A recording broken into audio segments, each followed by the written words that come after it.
हम सभी जानते हैं कि एक सशक्त लोकतंत्र के लिए महत्वपूर्ण है कि राजनीति में ईमानदारी और पारदर्शिता का पूरा विश्वास हो। लेकिन आम वोटरों का आरोप है कि पार्टियां इस आदर्श को पूरा करने में कहीं ना कहीं कमी छोड़ रही है। नमस्कार दर्शकों, मेरा नाम है क्षितिज और आप देखना शुरू कर चुके हैं राजस्थान संवाद की बेहद खास पेशकश निर्दलीय संवाद।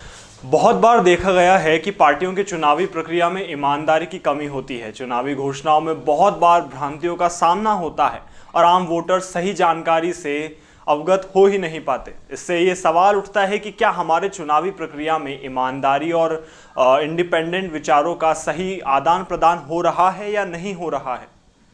अब जानते हैं इसी के साथ में कि निर्दलीय उम्मीदवारों का महत्व क्या होता है। इस समस्या का समाधान निर्दलीय उम्मीदवारों के पास में होता है। ये उम्मीदवार विचारों की स्वतंत्रता और ईमानदारी की सबसे बड़ी प्रतिष्ठा को मानते हैं। उनका मुख्य उद्देश्य सामाजिक न्याय और समानता को साकार करना है और ये बिना किसी पक्षपात के होता है।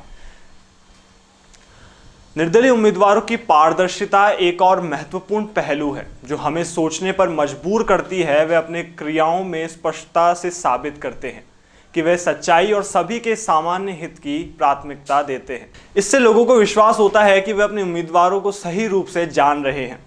आम वोटरों की शिकायतें ये कुछ आती भी हैं कि उनके चयन करने वाले नेता ईमानदार, खुले विचार और स्वतंत्र विचारों के धरी हों। ये उनके अधिकारों को समर्थन करने के लिए अत्यंत महत्वपूर्ण है। अब जानते हैं कि शुद्धता के लिए जन भागीदारी क्या चीज़ है। आखिर देखिए, इस समय पर हमें ये सोचना चाहिए कि हम सभी को इस प्रक्रिया में शामिल होना चाहिए।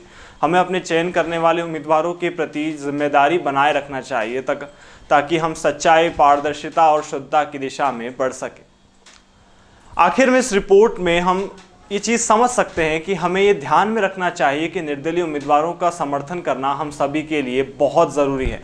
इससे हम एक सशक्त और ईमानदार लोकतंत्र की दिशा में कदम बढ़ा सकते हैं और कहीं ना कहीं निर्दलीय ही वो होते हैं जो सोसाइटी में एक नयापन लाते हैं, चुनावी प्रक्रिया में एक नयापन लाते हैं और जो रूढ़िवादी सोच चलती आ रही है कहीं ना कहीं उसमें एक नयापन लाते हैं। वैसे आपकी क्या राय है इसमें, आप हमें कमेंट बॉक्स में बता सकते हैं और साथ में लाइक, शेयर, सब्सक्राइब जरूर कीजिएगा। धन्यवाद।